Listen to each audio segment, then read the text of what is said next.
Oh yo tout le monde, j'espère que vous allez bien. Aujourd'hui, on va parler de One Piece.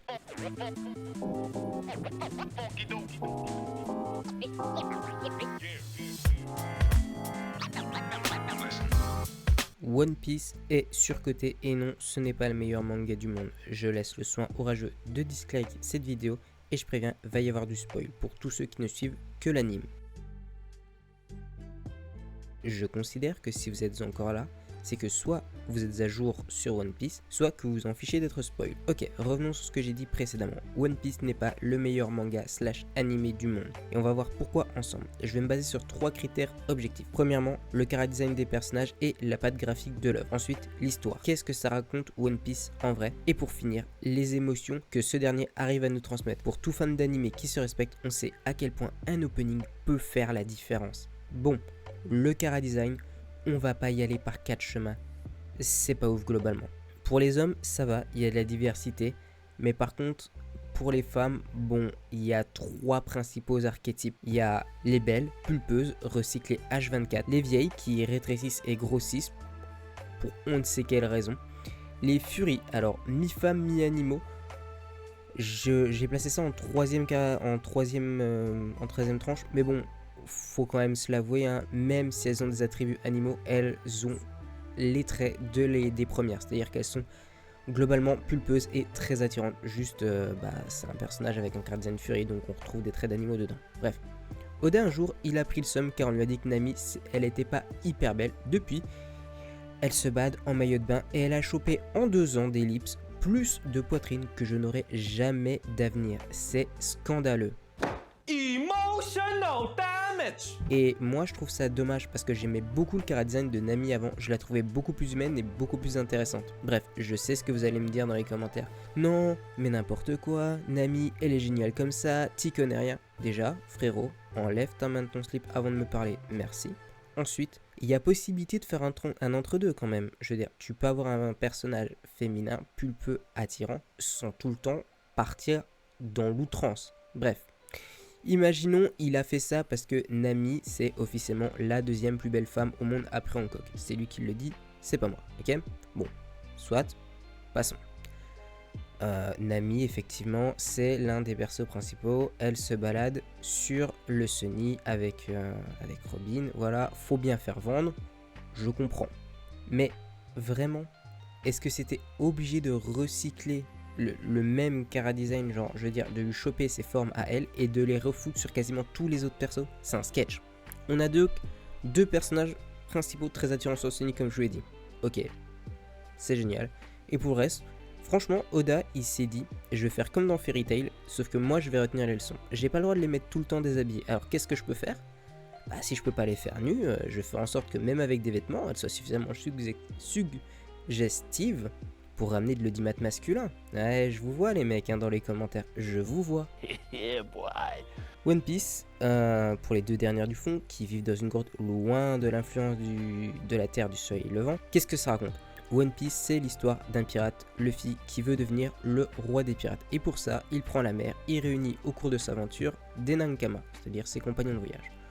Il y a donc ici le récit initiatique du héros qui part de son foyer natal pour partir à la découverte du monde. Jusque-là, c'est un classique, on n'a pas réinventé la formule. La petite fraise sur le Big Mac, et c'est ce concept-là que je surkiffe dans One Piece, c'est les fruits du démon. Tu manges un fruit du démon, tu obtiens un énorme pouvoir, en échange tu perds ta capacité de nager. Pour un personnage noir comme moi, en vrai c'est que du bonus parce que nager c'est vraiment trop compliqué. Bref, nager, mais pas n'importe où, nager dans l'eau, je précise, hein, parce qu'il y a des personnages de One Piece qui sont capables de nager dans le sol.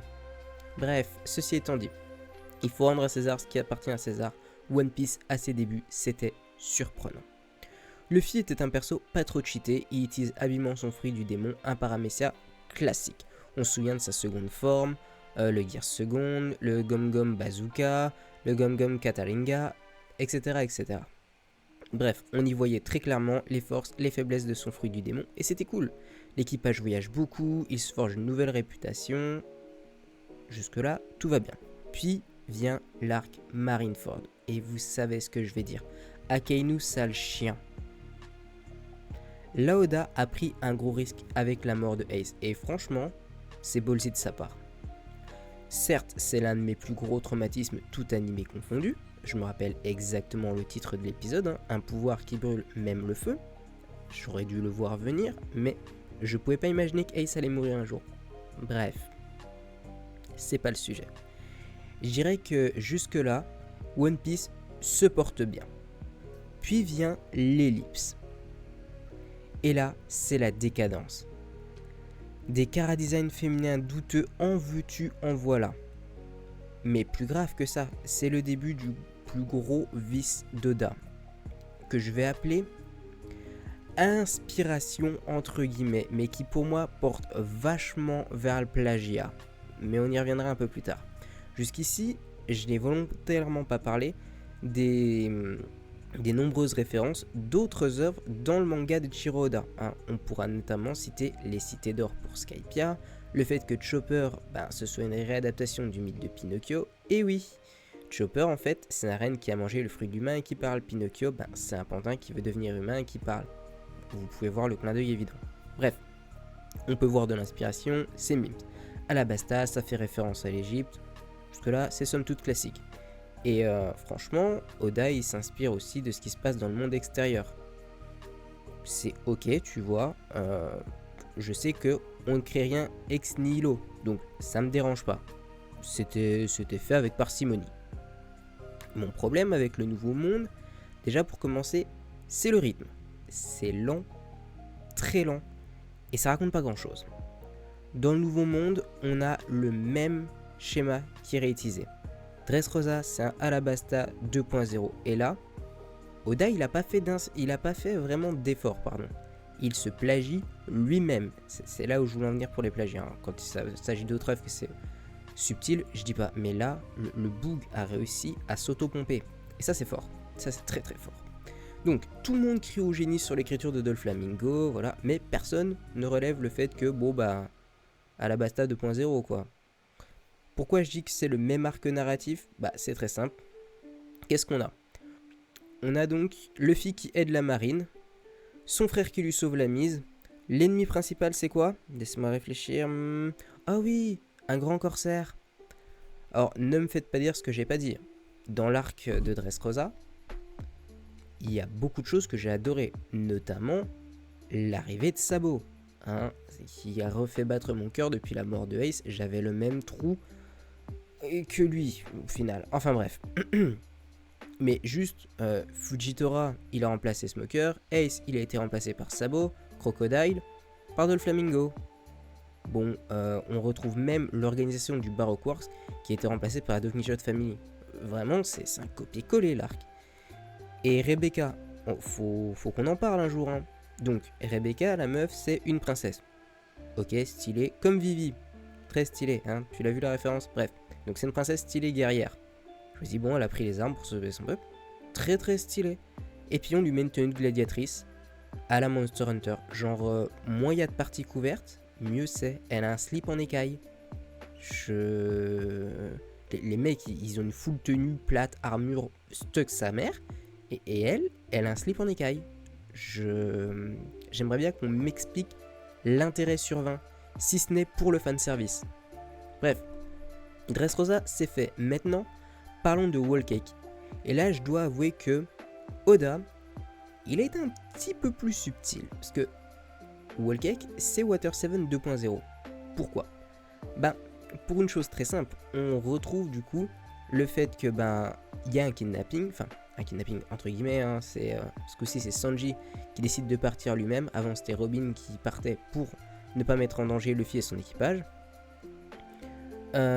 Et donc on a de nouveau un arc d'infiltration. Bon, après qui n'a d'infiltration que le nom. Et vraiment c'est un braquage. Pour moi là on a véritablement basculé. Genre Oda il a vraiment fait aucun effort. Genre 2 arcs d'affilée. Enfin c'est une catastrophe. Et pourtant les arcs copier-coller, ça devrait pas me déranger. À la base, quand tu te bases sur la nostalgie, moi je suis un fan de Star Wars, il m'en faut pas grand chose, tu vois, pour m'avoir. Et là, ça m'a trigger fort, parce que non content d'avoir fait comme Star Wars, il nous a surtout fait une Game of Thrones. Et je vais vous expliquer pourquoi est-ce que je dis qu'il nous a fait une Game of Thrones juste après. Genre vraiment, c'est le mythe de la promesse, vous voyez. Genre, pendant longtemps, il nous induit une promesse en mode, dans Game of Thrones d'ailleurs, c'était ouais, faites attention, le roi de la nuit, l'ennemi est hyper puissant, et au final, il se fait one shot. Et là, j'ai un peu le même sentiment de trahison, vous voyez, avec l'arc Wall Cake. Donc, ça fait des années qu'on nous dit ouais, le nouveau monde, il est dirigé par 4 empereurs. Ils sont terribles, ils sont forts, même la marine a peur d'eux. Pourtant, la marine, elle hésite pas, vous voyez, elle fait des buster calls et tout, rien à taper. Et là, il dit ouais, Marineford, à côté, c'est mignon quoi, parce que la saga des empereurs, ça va envoyer du bois. Vous vous rappelez, il y a eu Barbe Blanche, Barbe Noire, des trahisons et tout. Préparez-vous, ça va envoyer du bois. Moi je me dis, ok, c'est cool, tu vois. La saga des empereurs, oh ouais, j'ai hâte, ça va envoyer du bois. Le premier des 4 empereurs que Luffy rencontre, bon, Big Mom. C'est cool, il a mis une femme dans les 4 empereurs. Je me dis, c'est cool, c'est une femme de pouvoir. Et là, c'est un braquage en fait. Luffy, il a humilié Big Mom. Il est arrivé. Bon, il est reparti avec Sanji, mais ça c'est normal. Hein. Je veux dire, tu peux pas retenir un des personnages principaux et te dire que ça a fonctionné. Enfin, genre, n'importe quel méchant dans tout truc, enfin, dans toute œuvre de fiction qui a essayé, il s'est mordu les doigts. Genre, tu kidnappes l'un des personnages héroïques, bon, tu te fais dézinguer après. Mais là, c'est terrible parce que Luffy, il est venu chez Big Mom, il a pris Sanji. Il a pris les copies des poneglyphes de Big Mom et limite, il lui a volé son goûter sans aucune conséquence. Genre, Luffy, c'est comme s'il avait volé la sucette d'un enfant. Puis il est reparti en lui mettant limite 2 claques et il lui dit vas-y, va là-bas, va jouer, va là-bas. La place de la femme, Sarah Cuisine. Limite, Luffy, c'est un daron misogyne là-dessus. Et ce qui me frustre, d'autant plus dans cet arc, c'est que il affronte Katakuri. Katakuri, le mec, il est tellement doué avec son acquis de l'observation qu'il voit dans le futur. Genre, le mec voit dans le futur. Tu te dis, putain, waouh, il s'est entraîné pendant des années pour en arriver là. Son niveau, il est incommensurable. C'est un génie. Tu te dis, putain, ouais, Luffy, comment il va faire? Ah bah, Luffy en un combat, il est arrivé au niveau du génie, quoi. Si ça, c'est pas un power-up gratuit, si ça c'est pas de la facilité scénaristique, je sais pas ce qu'il vous faut. Bref. Et là, la plus grosse perte en vrai dans l'arc Whole Cake, ça a été quoi? Ça a été Pedro. Et Pedro, il est mort parce qu'il s'est fait sauter lui-même, quoi. C'est un suicide. C'est un suicide. Donc tu peux arriver dans le camp d'un empereur et ne perdre qu'un seul mec qui décide de se faire sauter. C'est terrible. Et puis Carotte aussi. Carotte, un jour, faudra qu'on en parle. Enfin, je veux dire, elle a passé sa vie sur le bateau. Surtout que, bon, Wano Kuni, l'arc, il a été long. Hein. Enfin, on a vu du temps passer. Et finalement, bah non, elle fait pas partie de l'équipage. Vraiment. Oda, c'est quoi ça, ce bordel? T'as cru que le Sunny, c'était un taxi? Bref, il y a rien qui va. Et franchement, la cerise sur le Big Mac, c'est Jinbei à la fin. Genre, vraiment. Jinbei, il arrive, il dit bah non, vas-y Luffy, vas-y, je tiens tête à Big Mom avec mon navire, je vais la retenir, t'inquiète pas poto, c'est pour moi. Frérot, t'essayes de tenir tête à une empereur tout seul. Ouais, je dose un peu, enfin je sais pas, c'est Big Mom quoi, c'est une daronne. Y a aucun respect. Enfin bref, on va arriver sur Wano et franchement Wano, putain c'est beau. Genre Wano, c'est vraiment beau. Faut dire ce qui est, hein, Wano ça a de la gueule. Et est-ce que je suis salé de Wano malgré le fait que ce soit super beau? Bah ouais, évidemment. Des années qu'on attend cette île, on en a entendu parler il y a très longtemps. Ouais, la terre des samouraïs et tout. Vas-y putain, terre des samouraïs, des sabreurs. Enfin, c'est le Japon numéro 2. Oh c'est stylé. Oh, je vais kiffer, évidemment. Et en plus, on a quoi dans l'équipage de Luffy? On a Zoro. Est-ce qu'on va enfin apprendre des choses sur le passé de Zoro? Oui, juste avant, on a eu un arc sur Sanji. Bien évidemment, c'est le moment ou jamais de développer l'arc sur Zoro. Bah, j'attends toujours le développement de Zoro. Hein. Je pense que le développement de Zoro, c'est comme Zoro. Il s'est perdu. Genre, sens d'orientation sur 1000. Je sais pas ce que t'as foutu, Oda, vraiment. Et, l'arc de Wano, m'a déçu, mais pas que pour ça. Genre vraiment, faut qu'on parle de l'équipage de Kaido. Donc, on arrive sur Wano, on sait que là-bas règne un Yonko, c'est le deuxième, c'est Kaido. Je dis putain, waouh, chaud. Kaido, l'homo sans bête. Je dis ouais, putain, dans son équipage il n'y a que des Zoan et tout. Il est monstrueux, c'est la bête. Genre Kaido, c'est la bête que t'arrives pas à tuer. Waouh, exceptionnel. Putain, d'exceptionnel, il y avait que lui, quoi. J'ai jamais vu un tel équipage de fraude. Genre, c'est un sketch, son équipage ne sert à rien. Je pensais que j'avais vu le fond précédemment, tu vois, dans l'arc Whole Cake, avec Big Mom, quand elle se fait voler son goûter par Luffy. Mais non, c'est rien comparé à l'incompétence des sbires de Kaido. Je veux dire, je sais pas où il les a recrutés, je sais pas à quel point ça peut être merdique comme ça. Genre, c'est censé être l'équipage d'un empereur. C'est pas possible. Je veux dire, sur son équipage, y a que King et Queen qui font le taf. C'est une dinguerie. Même dans la marine, il y a un meilleur ratio de mecs utiles. Après bon, il y a des trucs cool. Il y a King. Genre, franchement, c'est un Lunarian, c'est stylé. Il y a aussi le fait que Oda se sert du fait qu'on soit sur Wano Kuni pour nous faire une leçon à la Miyazaki. Bon, on a senti l'inspiration, on va dire un hommage. Je vais pas être trop sévère, c'était moins raté que les précédents plagiats. Donc, si je résume, Wano, il n'y a pas de développement de Zoro. L'équipage de Kaido, c'est des fraudes. Et c'est à ce moment-là que Oda il s'est dit, en vrai, je peux pas faire que du pompage. Donc, je vais faire une Apple. Je m'explique. Il comprend juste qu'il peut pas faire un copier-coller de ce qui s'est passé précédemment. Donc ce qu'il va faire, c'est qu'il va faire un léger copier-coller, mais en y ajoutant des trucs. Et là où on sent qu'il avait pas tout donné en power-up cheaté à Luffy dans son arc sur Whole Cake, il décide de changer les règles et de coller en fait à Luffy un Zoan mythique, le modèle Nika. Et là je souffle fort parce que à la base, ça n'a aucun sens. Donc franchement, il a sorti un power-up tout droit sorti de son chapeau de paille à Luffy d'un seul coup comme ça. Il fait non, c'est plus un simple paramécia, c'est celui de Nika en fait, parce que Luffy, si vous vous en rappelez bien, dans l'arc des hommes poissons, il avait fait du feu avec son poing, et c'était pas juste une rêve visuelle à Ace. Non. En fait, c'est le début de l'éveil de son fruit. En fait, Luffy, c'est la réincarnation de Joy Boy. En fait, c'est l'élu de la prophétie. Ça fait beaucoup là, non? Ne me dites pas que c'était prévu depuis le début. Je vous vois venir, je vous vois venir au fond en me disant ouais, non mais tu sais, Oda, c'est le pro des foreshadowing et tout. Je veux bien, il avait mis un énorme foreshadowing pour la mort de Ace. Ok, c'était stylé. Si vous voulez qu'on parle de vrai foreshadowing super stylé, allez regarder SNK. En attendant, Luffy, ses inspi de base, c'est Goku. Et plus précisément, Son Wukong. Le point commun entre ces personnages, c'est que ils sont profondément attachés à leur liberté, ils aiment combattre, et surtout, ils en ont rien à carrer des prophéties. Ce ne sont pas des réincarnations. Genre, ils incarnent au mieux la liberté. Genre, ça incarne l'esprit shonen. Genre, tu peux être n'importe qui, si tu te bats, t'as suffisamment de détermination, tu passes outre. Donc ça sert à rien de nous dire que Luffy, il a le haki royal, ça le prédispose parce qu'en fait il a une volonté supérieure. Non, que dalle en fait, non, si Luffy il arrive à faire ça, c'est juste parce que c'est la réincarnation de Nika. Et faut arrêter d'ailleurs, tant qu'on parle de fluide, de haki. Parce que bon, on nous avait dit quoi? Ouais, non mais en fait le haki royal, il n'y a qu'une personne sur, je sais plus, 1 million, 1 milliard.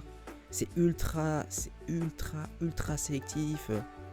Katakuri, Big Mom. Là, franchement, ils ne croisent que des personnes avec un fluide du haki royal, de Flamingo et tout. Oh, dose. Ou alors, je sais pas, la partie du Nouveau Monde, ils se sont tous regroupés. C'était quoi? C'est pas possible qu'il y ait autant de personnes réunies. C'est très grave. Hein. Bref. Mon avis là-dessus, c'est que Oda nous a vraiment survendu l'arc des empereurs et qu'il sait pas comment faire avec. Et résultat, il a été obligé de donner un peu repas à Luffy. Parce que ce qu'il avait dit, c'est ouais, vous inquiétez pas, Kaido en vrai il est tellement puissant. En vrai Luffy pourra pas juste s'en sortir avec un coup de poing, je sais pas encore comment je vais m'en sortir. Le frérot, en plus d'avoir mis Kaido, il a mis Big Mom dans son équipe, donc il y avait 2 empereurs à gérer. Heureusement qu'il y avait Law et Kid pour gérer Big Mom, ce qui est un sketch aussi, mais ça on en reparlera plus tard. Au moins ils étaient 2 sur elle. C'était pas juste un rookie qui explose. Par contre, on doit mettre un truc de côté. La transformation en Gear 5 de Luffy était vraiment trop stylée. Genre l'aspect cartoon, c'était vraiment très très stylé. Ça mis à part. Bon, on va finir sur une note plutôt positive. Le nouvel arc Egghead, pardon, est vraiment cool. Genre, oui, encore une fois, on sent l'inspiration de Miyazaki chez Oda, avec le fameux robot géant, qui est inspiré du château dans le ciel, mais on va rester cool. C'est pas très très grave, pour le moment c'est léger. En somme, One Piece, c'est pas un mauvais manga. Surtout avec l'arc d'Egghead, il y a des révélations partout. Il y a Sabo, il y a Kuma, il y a Vegapunk. C'est très très très très très stylé. Mais c'est pas le manga du siècle quoi. Juste si vous aimez One Piece, moi-même je continue à suivre One Piece, notamment à travers soit les scans ou les reviews et les théories surtout de Nina et Goji. Je vous mets en haut à droite le lien de leur chaîne parce que franchement ils font un taf merveilleux et vraiment c'est des pépites. C'est vraiment des pépites à découvrir. J'espère que malgré tout vous avez passé une bonne vidéo et si vous voulez débattre, l'espace commentaire est bien évidemment là pour ça, dans le respect, sinon évidemment vous serez masqué.